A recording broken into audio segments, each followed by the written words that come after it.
Can we begin, sir? Yes.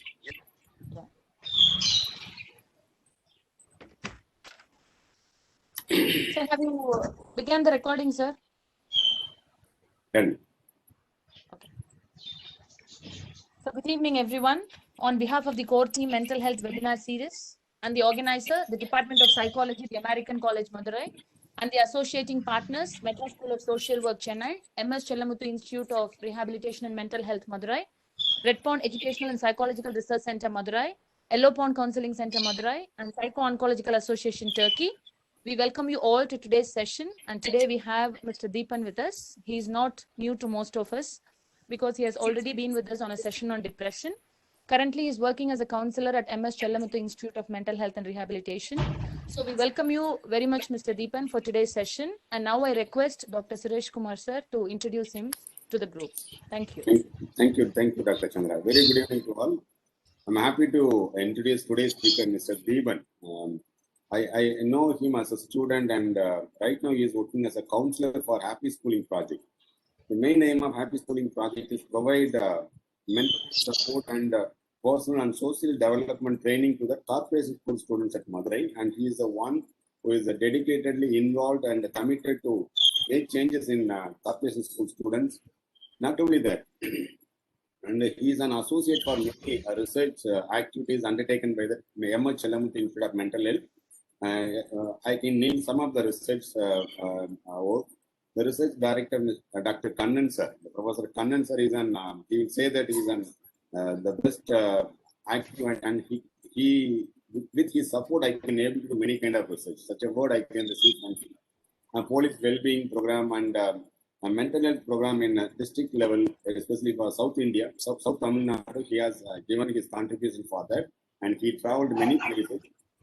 Here we had a one session of Mr. Deepan. I think many of you may aware about it. It's about depression, and he received many appreciation for that. And today he is with us for another topic. And I can say that most commonly found mental health problem is an anxiety. And it is maybe mild and moderate. We may not give much importance to that, but today we are going to get some input from the mental health professional, Mr. Deepan. I'm really happy to welcome you for today's webinar session. Over to you, Mr. Deepan. So thank you so much to Dr. Suresh Kumar sir and Dr. Chandra for welcoming me and introducing me. I would just like to say that I do not have awareness of the time right now. So if I am overstepping the boundaries of the time, please do ping me, sir, and let me know. And that is one thing I'd like to request. But other than that, today's session, it's about anxiety management. And you may be thinking this is a topic that we can easily find out in Google or something, but I have not come to give you Google here today. You see, you can Google anxiety management, and then you'd find a lot of techniques saying you can do this, you can do that, you can do breathing exercise, you can try this out. But it never really works out, because what one person, what is working out for one person doesn't necessarily have to apply for the other person as well. I mean, all of these techniques, you can't say that they are very generalized. Even if we conduct a lot of research activities and stuff, I believe that every individual has his own, style, and there's this only kind of one unique treatment or something that can, help him come out. So what I would look at is some way we can empower the individual as a human being to manage his anxiety. So what I'll be looking at is the humanistic, or maybe the positive aspects of anxiety management from humanistic psychology and positive psychology. So if you are thinking that this is going to be another Google session or Wikipedia session or clinical psychology session, this is going to be different. And with that, with nothing much more to boast, I'm going to say what is anxiety. So, but before I give my opinion, I'd like to see if we are all in the same track. So what is anxiety? Could someone tell me what do you think anxiety could mean? One person.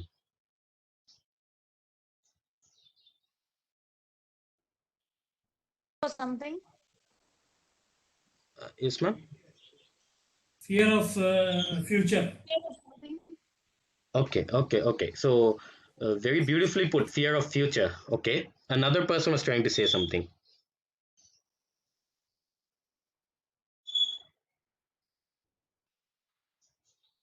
Okay, so that one person has beautifully put it as fear of future.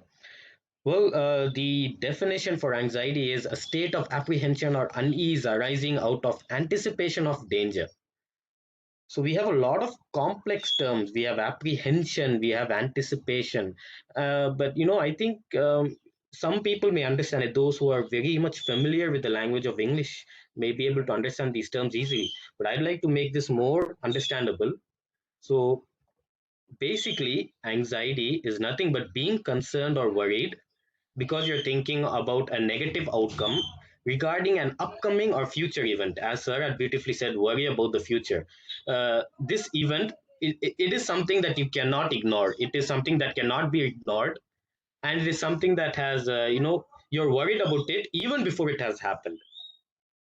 So this particular event has not happened at all. It is something that is upcoming. It's going to happen, or it's going to come sometime in the future, and it is something you cannot ignore. It is something that is bothering you a lot, and you get to have a lot of worried thoughts because you're worried about the negative outcome. You're not worried about a positive outcome, but you are worried that something bad might happen.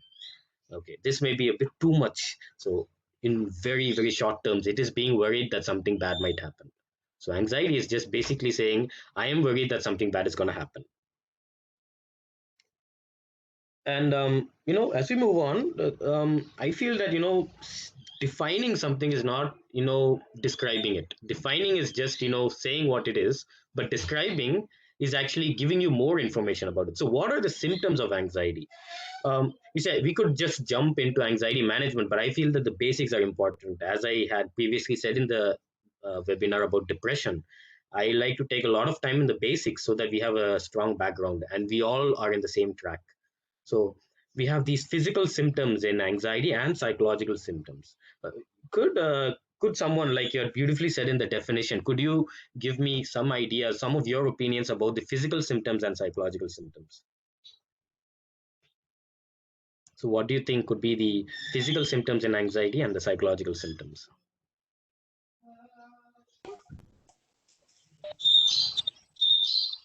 Hello.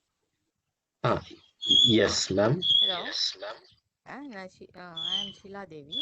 Sweating Okay, is one okay. physical symptom, இல்லையா Deban? Mm-hmm. So yeah, You were sweating is a saying physical symptom. sweating ஒரு முக்கியமான ஒரு symptom. Shivering, படபடப்பா இருக்குன்னு சொல்லுவாங்க. Hmm. palpitation, Okay.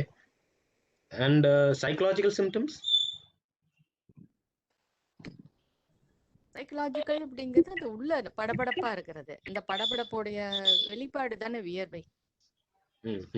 ஆமா, correct. உள்ள படபடபடன்னு நம்ம எல்லா ஆர்கன்ஸுமே ஹார்ட் அதிகமா துடிக்குது. Okay. அந்த ஹார்ட் துடிக்க உள்ள எல்லாமே நம்ம நார்மலா உள்ள இயங்குறப்பதான் நம்ம சுரப்பிகள் எல்லாம் சேர்ந்து பாதிக்கப்படுறப்பதான் சைக்கலாஜிக்கல் பிரச்சனையும் வரும். ஆக்சுவலா பார்த்தா அதனுடைய வெளிப்பாடு தான் அது.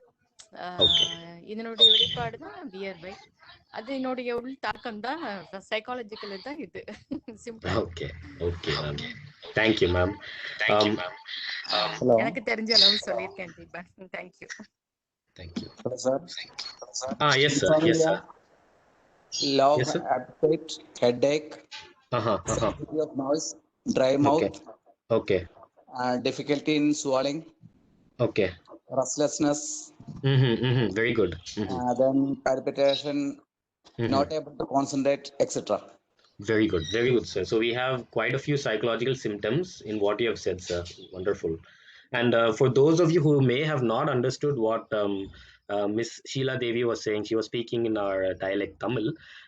She was saying that there are these physical symptoms, and then these physical symptoms may manifest as psychological symptoms, or psychological symptoms could be the manifestation of the physical symptoms. So there's a kind of distress that is being built up in the person. So that is what she was trying to communicate. And thank you, ma'am. That is a very wonderful point. And as the wonderful sir who has who had afterwards talked about a few symptoms where he mentioned inability to concentrate and restlessness, that those are very valid psychological symptoms.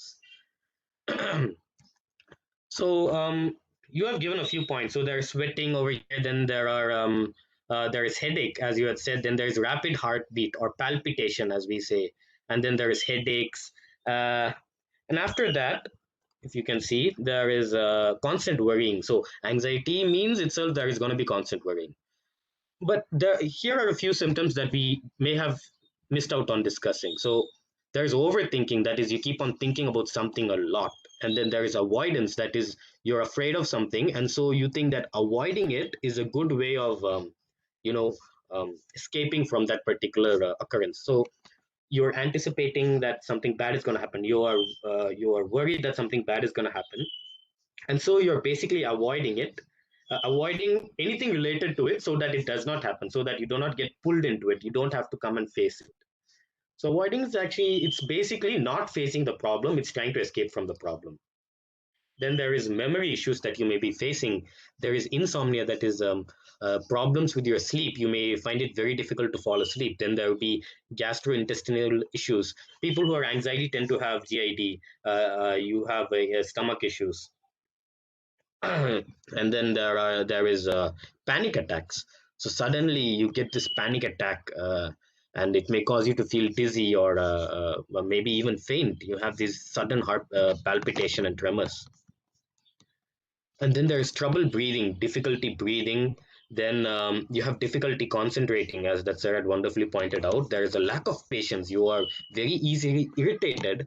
And there are two important points that we don't, tend to discuss. There is one, procrastination. When you're anxious, what happens is that you tend to, as we had already discussed about with regard to avoidance, in procrastination, you don't want to come face to face with that situation. So you find a reason to escape from it. You keep on postponing it. Let's look at it later on. So maybe something important has happened. I know a person who, this is kind of a personal experience. So this person is worried that they may or may not have cancer. So the initial diagnosis revealed that there are chances of cancer.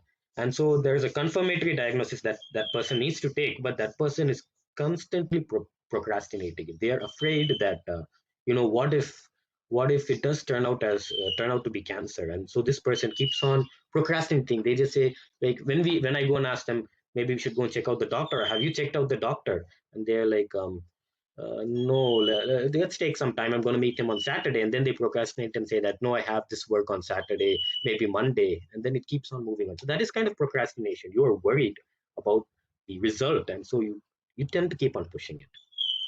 And then there is this need of reassurance when you're worried a lot.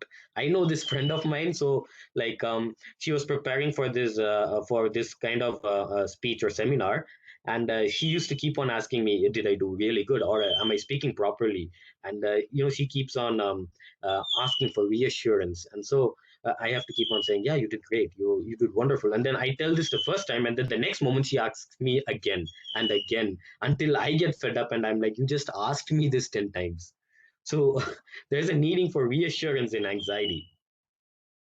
So we've looked at the major common symptoms, and next up is common confusions. So I don't know, I wouldn't want to say we are going to look at common doubts or common queries, but common confusions. There are some terms that we tend to mix up. We use these for the same reason, I mean, same explanation.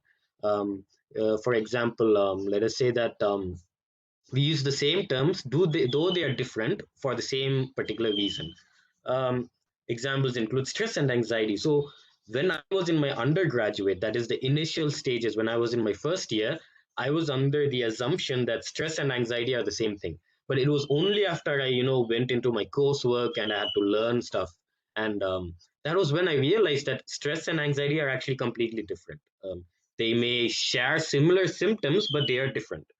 How? Well, stress is in response to a recognized threat. So something bad is happening or it has happened, and so you are stressed about it.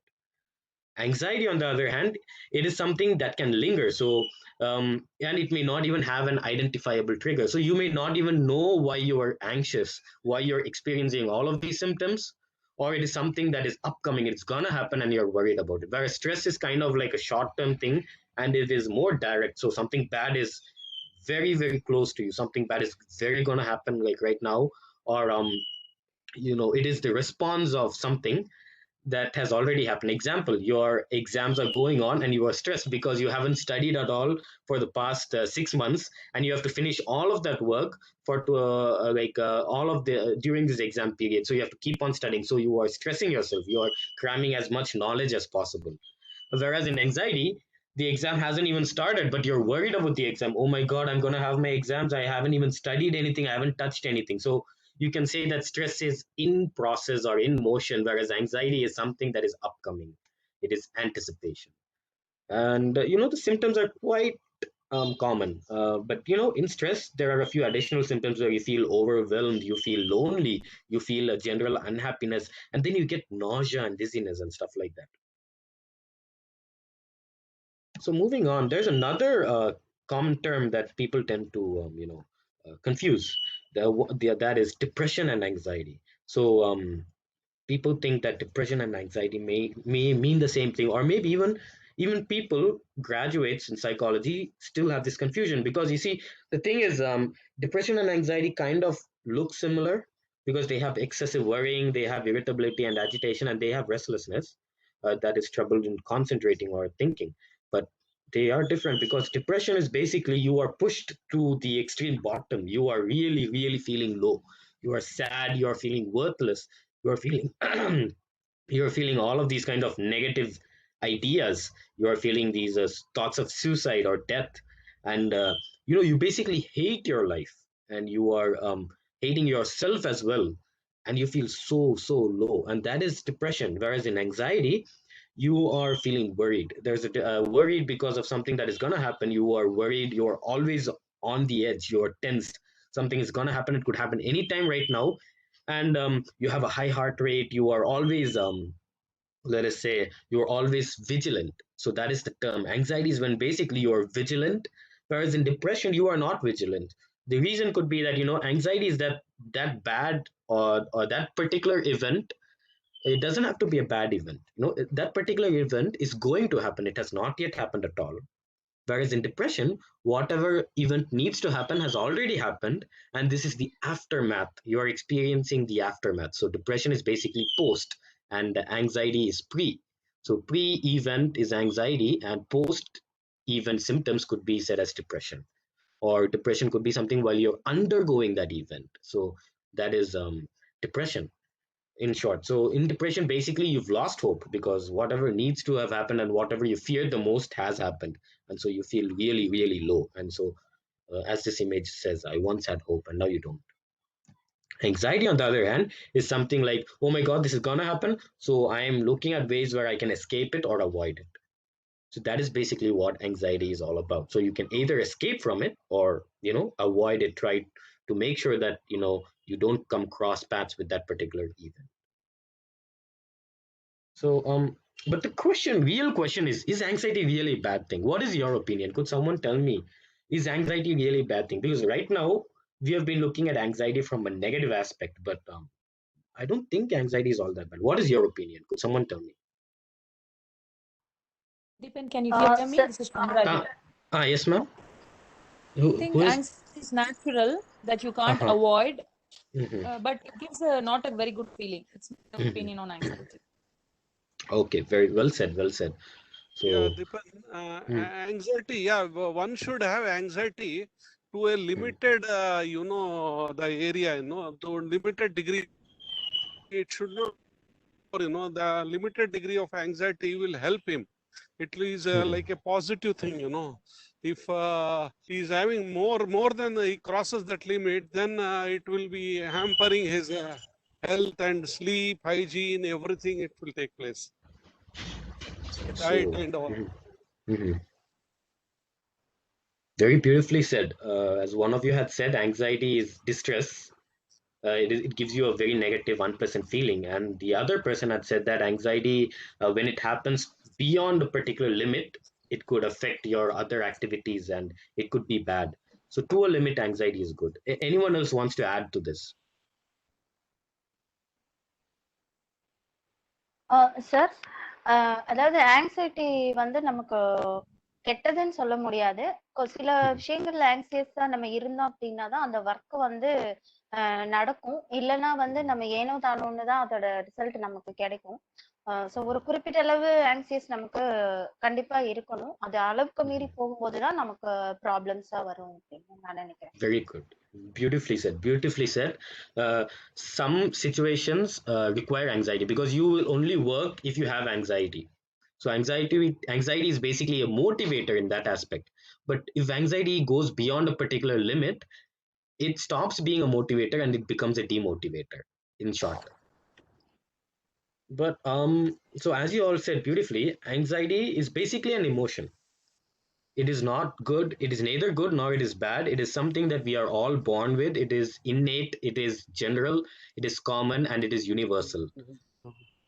So anxiety is basically a feeling of worry or nervousness, or it is you're feeling unease or distress about something because you're uncertain about how it may turn out, or maybe you're expecting a bad outcome. So while we are talking about emotions, so as we said, anxiety is a common emotion that everyone tends to have. So okay, before I move on, I am a very huge movie buff. Okay, so I would love to watch movies. Could someone tell me what movie this is?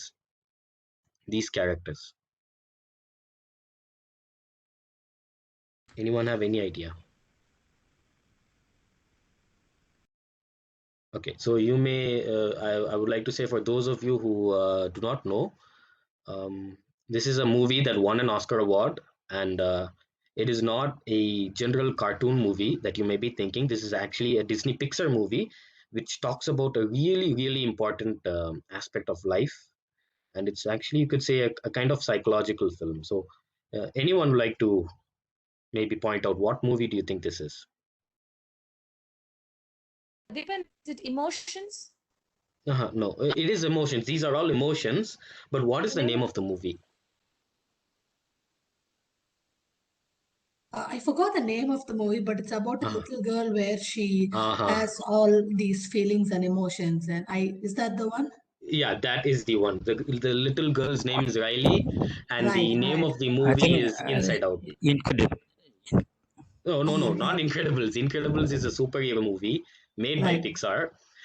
Ma'am, your name, the one who answered this. I'm Jyoti. Jyoti. Okay, so beautifully said. This movie is called Inside Out. It is a movie that Right. you all seriously have to watch. It is a wonderful movie about emotions, and it will tell you why each emotion, despite being negative, you see, we all think happiness is a good emotion, but every single emotion has its importance. Sadness plays an important role, anger has an important role, fear has an important role, disgust has an important role. And we tend to avoid these kinds of emotions, but actually, these are important. So, why I wanted to say is that anxiety is actually, it comes under fear as one of the, as you can see over here, being anxious. So, it is a common term, and it is one of the common emotions, one of the 6 basic emotions that every human being has. And so we all experience these emotions. It's like every day we tend to experience a majority or maybe minority of these emotions generally. We have sadness, we have happiness or joy, we have surprise, we have disgust, we have fear or anxiety, and then we have also anger. So all of these emotions play a very important role in our life. And so anxiety is not necessarily a bad uh, thing. It is not something that you should say is negative, but anxiety is also good. So how is anxiety good, or when it is good? Um, Before we go to that aspect, so everyone basically, everyone goes through anxiety. If I say that anxiety is universal, everyone has had anxiety. Even I have been anxious at some point. You have been anxious at some point. Maybe you were anxious yesterday. I am anxious today because I have to take this session and make sure that you guys are in flow with me. And so that's basically what anxiety is. But it differs with regard to type. So there is trait anxiety and then there is state anxiety. So trait anxiety is when, oh no, before we go to trait, state anxiety is when you are feeling anxious at the present. So right now, currently, I'm feeling anxious because I am facing an audience. And if I am not anxious, I wouldn't be performing well. I would be so lethargic and I wouldn't even care to take so much effort in trying to do my best. So this is state anxiety. But what if you had state anxiety a lot common? What if it was very frequent? So that is, you have a habitual tendency to be anxious in general. So anxiety, so I feel anxious now, but a person who has straight anxiety would often feel anxious. I'm usually an anxious person. And then his friends would say, he's a very anxious person. I mean, you don't take anything so shocking to him because he would keep on rumbling his mind with it. So trait anxiety is when things are a bit scary. It is when things go a bit bad. So as long as it's state anxiety, it's okay to a limit. But trait anxiety is when it is maybe crossing the limit. So basically, anxiety is a fight or flight response. It is meant to protect us from danger and allow us to react faster to emergency. So anxiety is a good thing. If we don't have anxiety, we would all be carefree, careless, and all kinds of bad emergencies. The things that we worry about would actually be happening to us. But anxiety helps us to be able to easily avoid emergencies and escape from danger. It keeps us protected from danger. So what are the kinds of situations? So when you're crossing the road, you need to be anxious to some degree, because if you are very careless and if you just think, nah, who cares, and you walk, there could be a major roadkill accident happening. When you're studying for an exam, you need to be anxious. Otherwise, there is like you're bound to fail the exam or something. When you are trying to protect something, you have to be very, very cautious because anything could happen anytime. And so you have to be alert. When you're driving your car, let us say that you don't want to be not anxious when you're driving a car. It is always good to be anxious when you're driving a car to some degree, so that you are vigilant at all times. And I added this last image because it is very important, especially not only for women but for anyone. It is important when you're outside, when you're in a foreign place, or when it is dark. It is good to be anxious. So it is good to restrict your timings um, uh, to such safer hours. When you go late at night, anything could happen, anything bad could happen, and we don't want that happening. So anxiety is what prevents us from taking all of these risks. So basically, anxiety is keeping us safe from danger. And even if a woman was to go in such an situation, I usually am the kind of person who's very anxious about my female friends, and I tell them that it is good to have a pepper spray with you. No, it's my anxiety, and I'm just telling them to be a bit anxious and keep a pepper spray with them. So that is anxiety, another example. And when anxiety is bad is basically when you are avoiding everyone, when you are basically not talking to anyone, when you are isolating yourself, when you're afraid to talk to people. So social isolation or social anxiety happens. When you're so anxious, you tend to forget.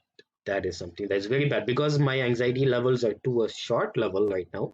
I'm able to grasp and come to try to say what I want to say. But if I was really anxious, I would basically forget what I'm trying to say. Sometimes anxiety causes us to feel sad. It may lead to depression. And anxiety, when it is too much, it could even lead to OCD. This is something that almost everyone knows OCD right now. Even my dad knows OCD. My dad doesn't even know psychology, but he knows OCD. He's like, you have OCD. And then he points out someone and he says, you have OCD. But actually, even my dad has OCD. So OCD, for those of you who don't know, is obsessive compulsive disorder, when you have a lot of obsessive thoughts. And so it's like when you're obsessed over, like you tend to do repetitive behavior. You think like, I've not locked the house properly, so you keep on locking the house, you keep on checking whether you lock the house, and then you keep on searching, you keep on keeping things tidy. And let's not make this an OCD session, but yeah, this is OCD. Sometimes anxiety can cause us to move away, run away from home. We are worried and we escape from the destiny that we are part of. We try to escape from our destiny. Lots of movies are based on this concept. The hero tries to escape his destiny, and then someone brings him back and says, this is your destiny, you are supposed to do this, and then he comes back and he saves the world or something like that. Every single Tamil movie does that. So basically, in anxiety, when you're anxious, you tend to escape from your problems or run away from your problems. And sometimes anxiety causes you to be stuck. You can't move on. You are not able to move on from this particular problem. It causes you to be stuck. You're not able to think beyond, and so you feel like you're stuck in a box. You're trapped. So these are when anxiety goes to a really bad extent. So as you all said beautifully, when it goes beyond the level. So before I go to the anxiety management aspect, I'd like to let you know about how prevalent anxiety actually is. Anxiety, it is estimated that 264 million adults around the globe have anxiety out of an estimated total population of 7.6 billion. So that is basically, I did the math, it is like roughly 3 to 4% of the world population is anxious. And I'm talking about 3 to 4% of the world population is having anxiety in a kind of form of a disorder or something like that. And this was in 2017. So in 2017 we didn't have COVID.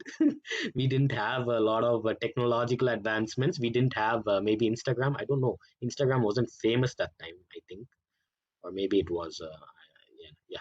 So like a lot of our problems started coming right now, so we are really anxious today in 2021. And according to this 2017 report, and they revisited that report in 2018. They were like 179 million were females, so females tend to be more anxious than male. Why do you think that could be? Could someone maybe tell me, why do you think females are more anxious than male? Because we overthink. Good one. Number two? Women are more emotional. Very good. True. And? They're prone to multitasking, sir. That is exactly what I was expecting. And? Okay, no more answer.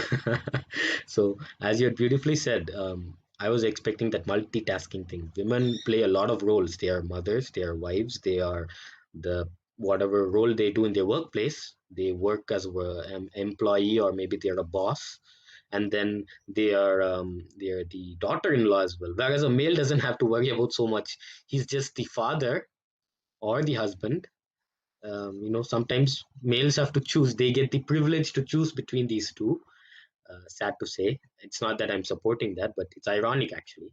And then they're the money bringers of the family, apparently. So that doesn't justify what males do, but males have a lot of coping ways as well. They tend to do a lot of alcohol, a lot of drinks, drugs, and stuff like that. And males tend to have a lot of ways to cope with their problems, whereas females, on the other hand, are stuck at home and stuck at work and stuck in their life, thinking and worrying about so much. And only a few female are able to break out of that cycle. And that those few female are people like you who have taken time to maybe enrich your knowledge by attending this webinar. So hats off to you, women.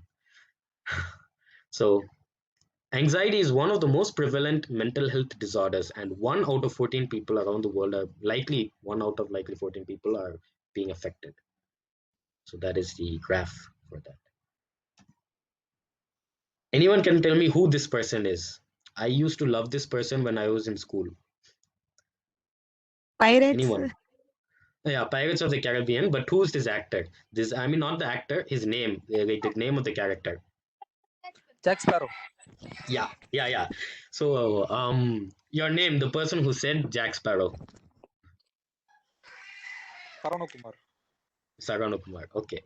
So, as you beautifully said, Jack Sparrow is like a really cool person, and he's, yeah, let's not go into that. I am a movie buff, so I may be carried off in that. But so now we're entering into anxiety management. And the reason I chose this was like, I felt that, you could compare anxiety with this kind of example. So I'm going to give an example. So imagine each and every one of us are, we are human beings and we are the ship. So our body is the ship. So we can say that human being can be split into mind and body. Let's leave the mind out right now. So the body would be the ship. So the human body, that is the vessel. So yeah. Our conscious mind, logical mind, the one which takes the decisions, the one which is logical and makes, it thinks scientifically and stuff, that is the captain of the ship. So the logical aspect, your conscious mind, the one which is always alert, is the captain. So your conscious mind is Captain Jack Sparrow. And um, the subconscious part of your mind, that is the part of your mind which is responsible for all of the automatic process, like your memories, your past learning, your emotions, the things that do not happen consciously, they are in the back of your head. And so whenever you need it, they are brought to consciousness. So these workers are these crew, or the crew members of the ship are the unconscious mind. So the captain of the ship is the conscious mind, and the subconscious mind is the crew members of the ship. And so the crew members do all of the work, the hard work, but the captain is the one who gives the orders or takes the decision, and he's the one who guides them in the path. Whereas the crew members, they're the ones who are doing all of the automatic work, the emotions, the memories, and all of the learning. So let us say life is a sea, and with this example, life will be the sea, the ocean, the seven seas. And life isn't always so pleasant or calm like you see in this image. Life tends to be very, very dangerous, and at times it can be very, very painful. And life is a storm at some times. For since COVID, for many people, it is always every day a storm. Ironically and not ironically. So, with regard to that, let us say that I would give this example that when we are experiencing a particular emotion, such as anger, we are having these anger emotions. The unconscious mind will be bringing up all of these anger. It will be experiencing this anger emotion and bring up all the memories related with anger. And then when it pushes to the conscious will think that so all of them are angry, and so it will result in an angry behavior. When you're sad, unconscious will bring out all kinds of past experience of sadness, past learning of sadness, and it will experience all of that sadness, and it will push it into the unconscious. Unconscious will think, yeah, I am sad right now. And so you begin to express like all kinds of sad related behavior. Sometimes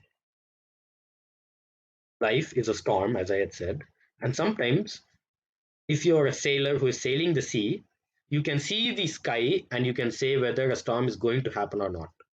And so you are worried. You are worried that maybe a storm is going to happen, something bad could happen, my ship could collapse, my ship could break apart, I could die in that process. So these fear or anxious anticipation. So you're getting anxiety over here. So life is throwing anxious vibes at you, and your unconscious mind is like bringing up all of those memories, saying this happened once upon a time, you got a bad experience then, so this could happen right now, or it could even be worse right now, so be careful, something bad is going to happen. It keeps on making you scared, and so all of the people inside of your mind are basically panicking, they're afraid, they're screaming, and all of these unconscious workers are very much scared and they're screaming, and so the voice of the captain cannot be heard. Any kind of logical thinking does not happen during that time. So you tend to make mistakes. Illogical things tend to happen. And maybe sometimes being anxious is okay. But sometimes your anxiety may go beyond a limit and you tend to make mistakes. When you make mistakes is when you said, when we were talking about experiences. So the unconscious store, the preconscious, or subconscious stores all of your past negative experiences, right? So all of these negative experiences are brought from the unconscious to the subconscious, and they're pushed to the conscious. So when it is brought back, we are going into a bit of Freudian concepts right now. So when it is brought to the subconscious, what happens is that some of these experiences or emotions may have taken place when you are in a younger age. When you are a child, you may have got some kind of bad negative experience, and as a child you may have not been able to overcome those experiences. And so what happens is that the particular story or belief that you're having may be wrongly written or wrongly stored, so you tend to exaggerate some particular event that may have happened. So what I'm trying to say is, not all of your memories are accurate. Some of your memories may even be wrong. Some of your learnings or beliefs may even be wrong. And what happens is that when it is brought to the conscious and the decision and the conscious logical reasoning does not take place, the behavior can be a mistake. And so because of this mistake, you start hating yourself more. You get into a negative outcome, you will hate yourself a lot. And so you will want to, you'll keep experiencing all of these anxious thoughts. You may even go to depression, or some major bad kind of outcome may happen. So anxiety management is basically trying to navigate through the storm without causing all of these workers, the subconscious, to be scared, not, trying to reassure them and giving the power back to the captain. So how can the ship captain, who is the logical decision maker, get back the power? That is what we're going to look at right now. Anxiety management is basically 5 steps. The first step is to relax or breathe. You see, when you are anxious, when you are worried, you lose focus, you are clouded, your thoughts are clouded, consciousness doesn't even work. You're basically, subconscious is directly manipulating, there's a direct express route, and all of the negative aspects are being pushed. And so you feel really negative, you feel very anxious, you get all of these symptoms. The first step is to relax. So what I've been feeling right now is anxiety. And when I breathe in and breathe out, I feel relaxed. And then all of these unconscious crewmates who are inside of my ship can now listen to the captain, because they're quiet, the captain is calm. He's not one of the people who is screaming with the crewmates, but rather he's calm and he's relaxed, and he's now able to breathe calmly. Why would I use the term breathe is because when I experience anxiety, and when I experience it to a high level, I was able to feel that I was feeling like it was choking. I was not able to breathe, and it was kind of a very bad experience. So that is why I use the term breathe. For some people, it may be a kind of another symptom. You may experience dizziness, you may experience nausea, kind of vomiting sensation, you may feel confusion. But for some people, you may find it difficult to breathe. And this is completely subjective when I say breathe, but I feel that it is what most of us tend to feel. And so how do we relax ourselves? That is what I wanted to say, that you see, whatever you see in the internet, listen to music, do yoga, do meditation, do breathing exercise, do pranayama, do this, do that, drink water, all of these, do some exercise. All of this, it is not everyone, it doesn't work for everyone. For me, to be relaxed, sometimes what I do is I just go and have something I like to eat. For some people, it could be a glass of water. For some people, it could be a breathe in and a breathe out. So you feel relaxed, and it can be any technique that you see in the internet, whatever works best for you personally. It is something that is unique to you. Step 2 is to remember who is in charge. It is the captain. And that captain needs to take control. So you need to take control of your life. When you feel that your life is not in your control and everything is because of destiny, everything is because of my management, everything is because of this person, that person, you remember that you stop being able to take decision, you lose the power to take decision, and your unconscious crewmates will start screaming, and your voice will not be heard. You will also be screaming with them. So remember who is in charge, take control of your life, and that can only happen when you are relaxed. So you need to remember, I'm in charge. Okay, I'm in charge. I am the person who's taking this webinar, and I'm going to perform good. Yeah, okay, I'm in charge. So whatever I say is from my mouth and not because of this PPT. So I'm in charge. Okay. Step 3, listen to your inner voice. So when I say inner voice, I'm not talking about the captain's voice. I'm talking about the voice of the workers. Listen carefully and calmly to what your crewmates want to say, what this subconscious is trying to tell you. The problem is, generally we will listen to subconscious, but we ourselves will be worrying like Captain Jack Sparrow in this image. The captain himself will be worried. He'll be so confused that he's not in a sane mind, or he's not conscious or alert. You need to be conscious and alert only after the first 2 steps that can happen. The third step is to listen to what the crewmates want to say. You say, hey, relax, tell me one by one what you want to say. And so you listen. Once you start listening to the crew members, you are able to get into their point of view, get into their perspective. And 1 second.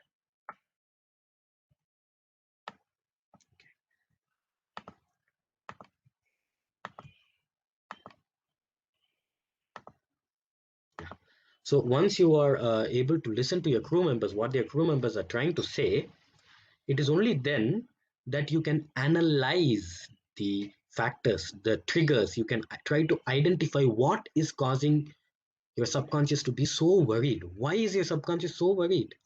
So that why question can be answered only when you are calm and you're able to listen to the inner voice and when you know who is in charge. So the consciously, you need to try to analyze what your unconscious or your subconscious is trying to say. So you have to be calm and say, I think. So you are worried because of these aspects, because you think this and this can be happening. The next step forward would be that, as I said previously, you tend to have false beliefs. Some of your experiences, some of your learnings, some of your belief system may be wrong. It can lead you to make mistakes, and because of these mistakes, what happens is it will become worse and worse. You will start hating yourself, and you will get a kind of trait anxiety. You will start hating yourself so much that at one point you may jump into depression, maybe, or maybe you can jump to some other mental health problem or disorder. So you need to forgive whatever mistakes have been made in the past. You need to forgive and try, and only when you are able to understand what is true and what is not true, what is the mistaken memories and what is, or the wrong memories, and what is the correct memory, you'll be able to forgive yourself. Only analysis will help you to forgive yourself, be kind to yourself, and to be able to support yourself.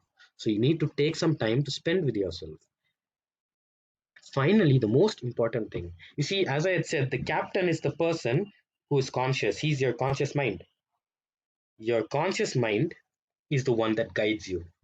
And so, if your conscious mind is the one that guides you, it needs to know what is your purpose for existence, what is your meaning in life. Viktor Frankl, remember this name. Viktor Frankl beautifully talks about purpose and meaning in life. If you get the opportunity, please try to look at his work. He was a Holocaust victim. Holocaust is when the Nazis, the Germans, were persecuting the Jews in Germany, and they were putting Jews in concentration camp. They were torturing the Jews.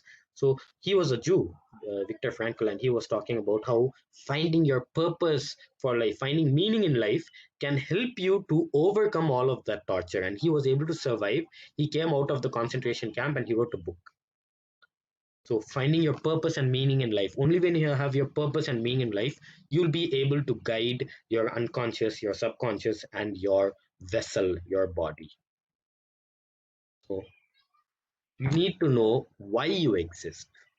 And when you know why you exist, it will be easier for you to relax. It will be easier for you to remember who is in charge. It will be easier for you to listen to your subconscious. It will be easier for you to forgive yourself. So this is not a linear process. It is not a horizontal process. It is a cyclic process. It starts at step 1 and then it also ends at step 1.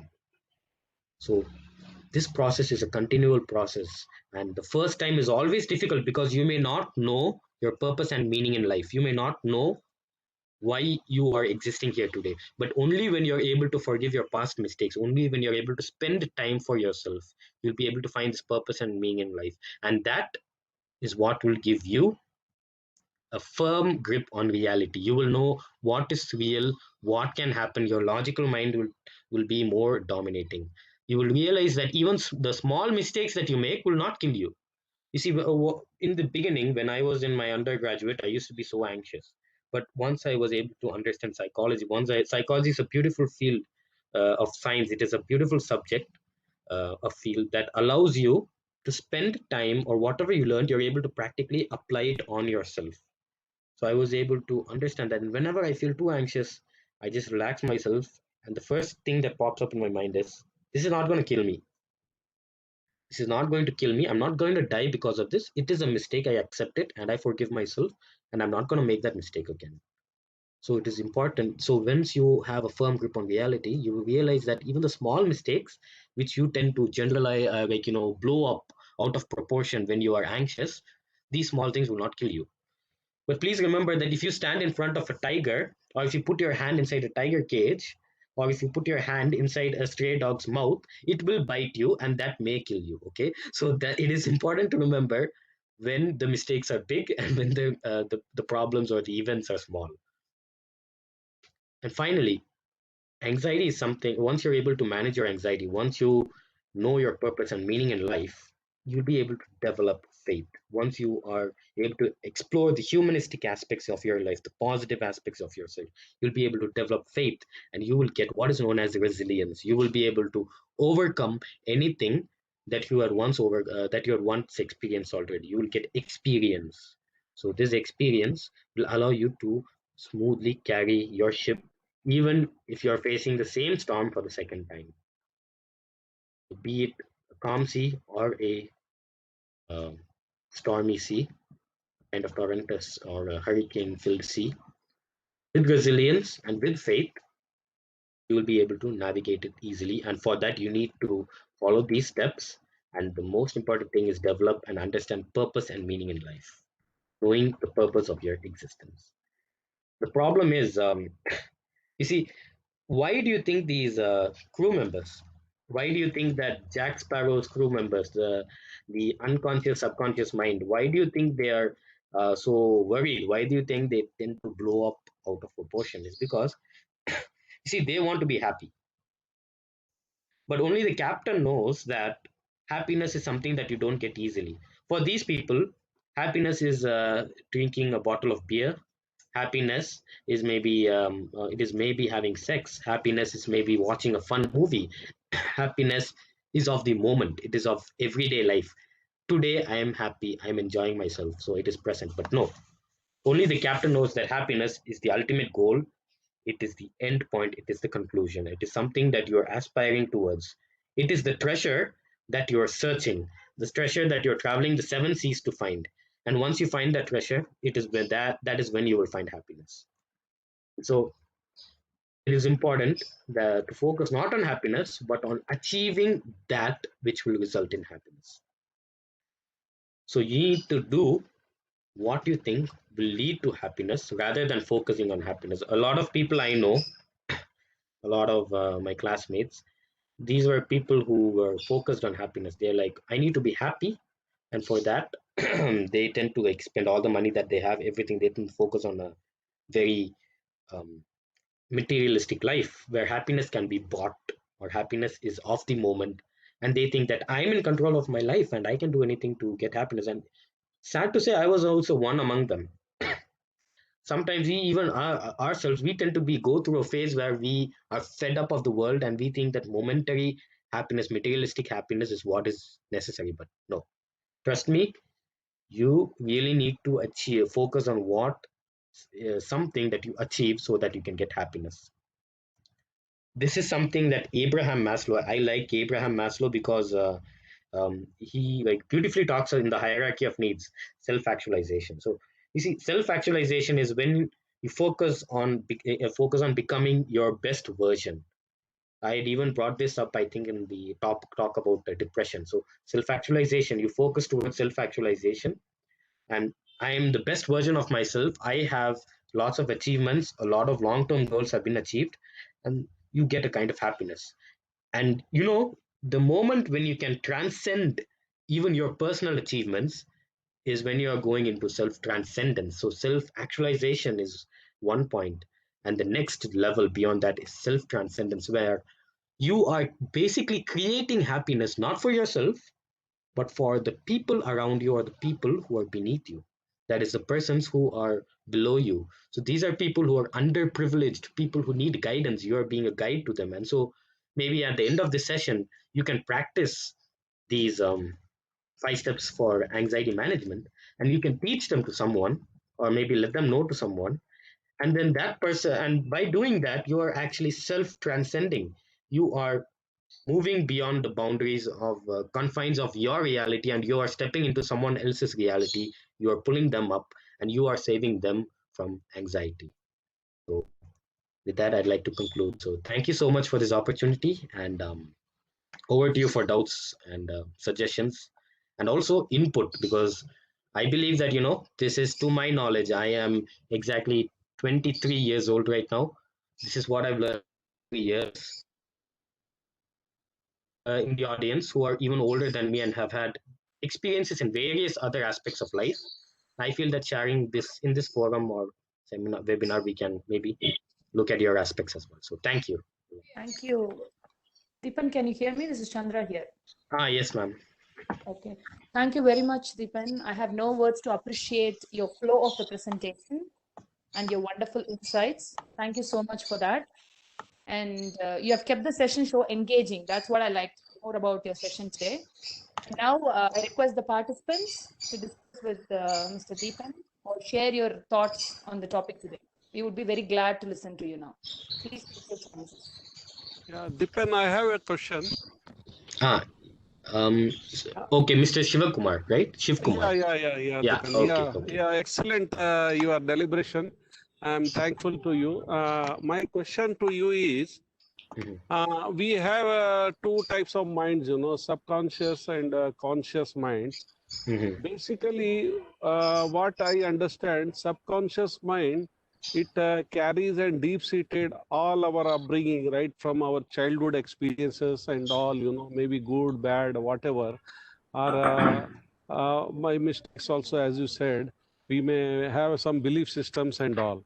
So one side we have that subconscious, other side we have a conscious mind. So whenever like a problem arises or some issue happens, then our conscious mind will naturally will take up, to solve that issue.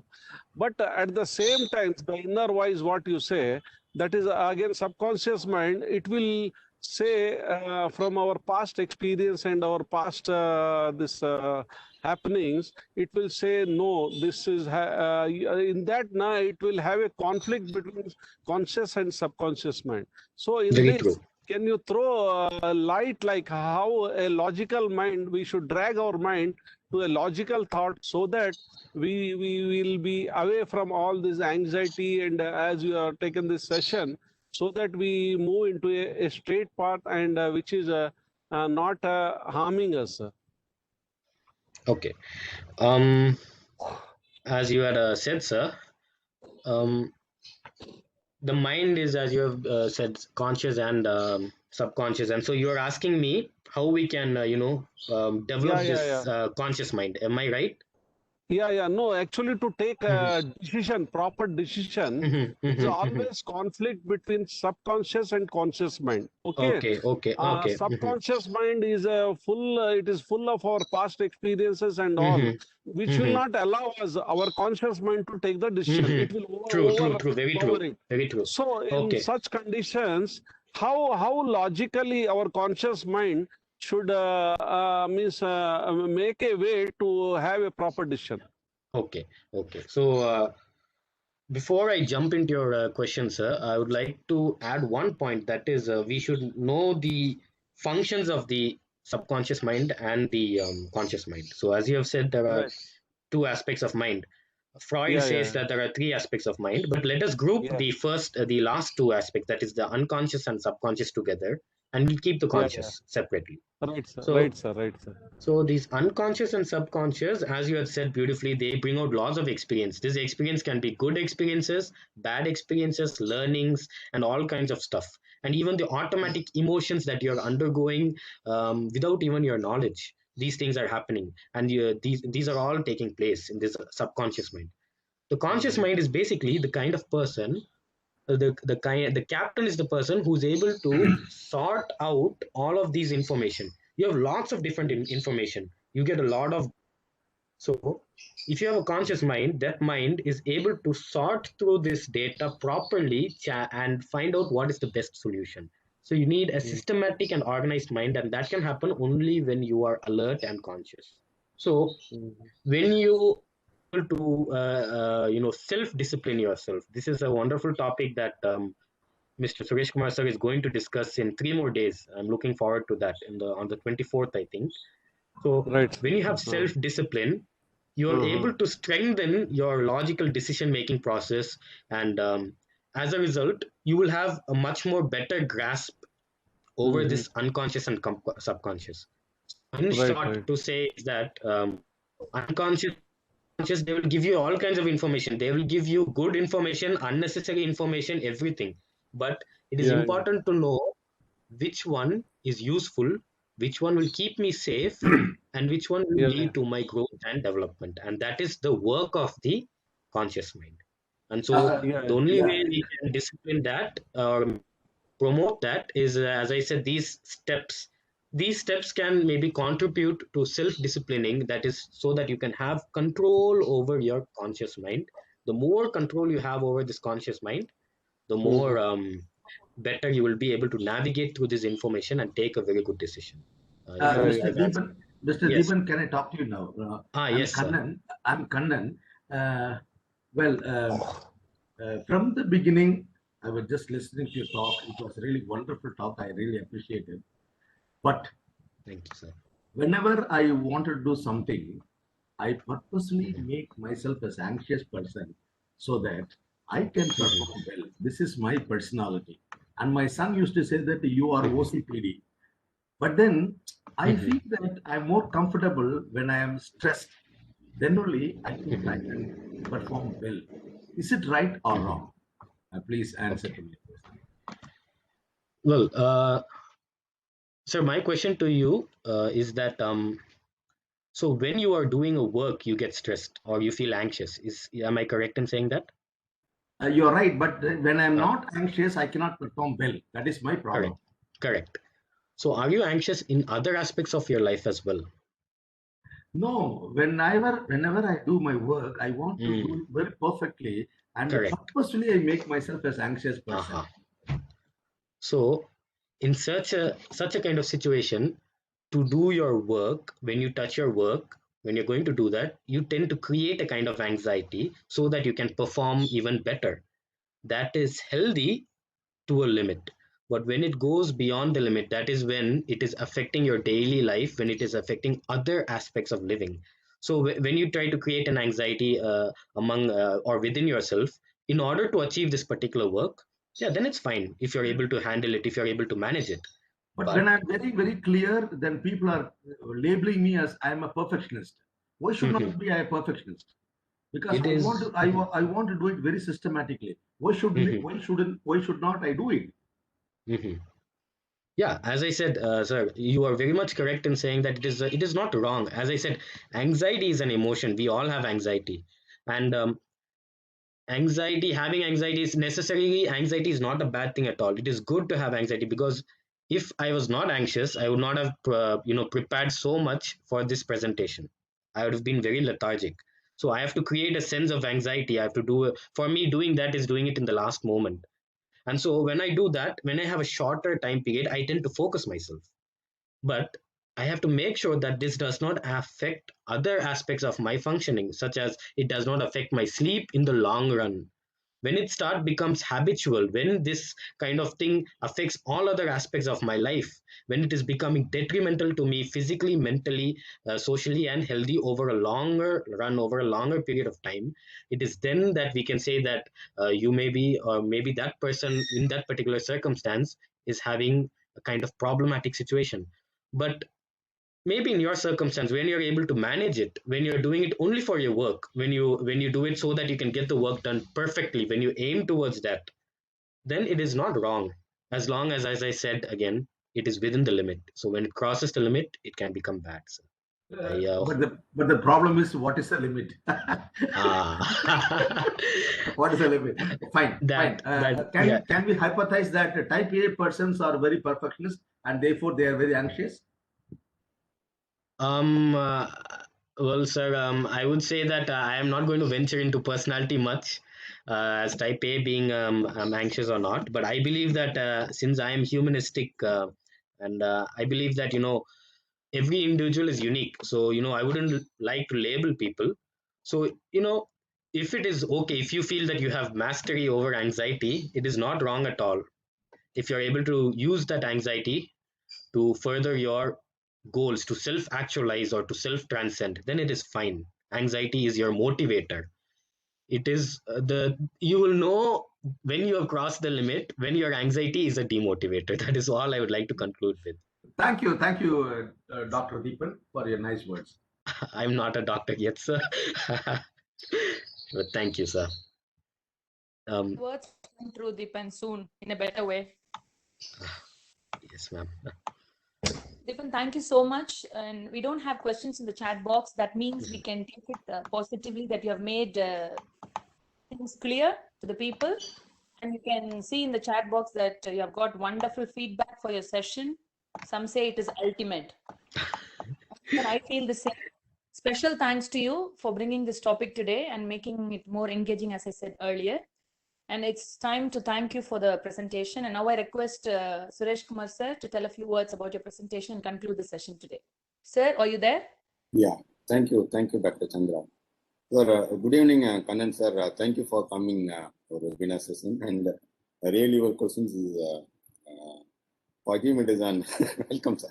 In the beginning, I given a note about you. I think in research, and he is supporting your initiative, and that's what I put it. Again, I would like to say the participants over here. Dr. Kannan sir is a senior professor, very good at research. Any kind of research, I think you can seek help from him. And I'll, if you want his number, you can contact me also. Now we will come to that Mr. Deevan. Again, he mesmerized the today's session. Actually, the analog he made for his presentation, I thought that when he was saying about other component, and especially for the film and the character, and he explained about conscious, unconscious, subconscious, really amazing. And it can be done only by the person who is having the clarity about the concept.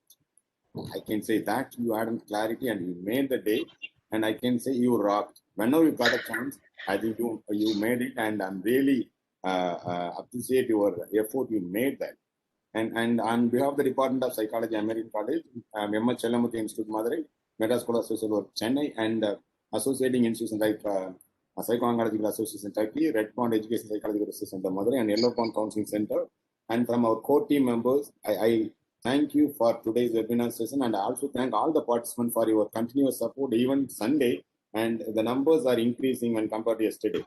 It shows that you are having more fan backup, and is more motivated input for us, and we will come up with more session with you. So, thank you, Deepan, and thank you all. We'll meet with another session tomorrow. Bye-bye. Thank you, everyone. Thank you, sir. Have a wonderful evening. Thank you all. Keep it up.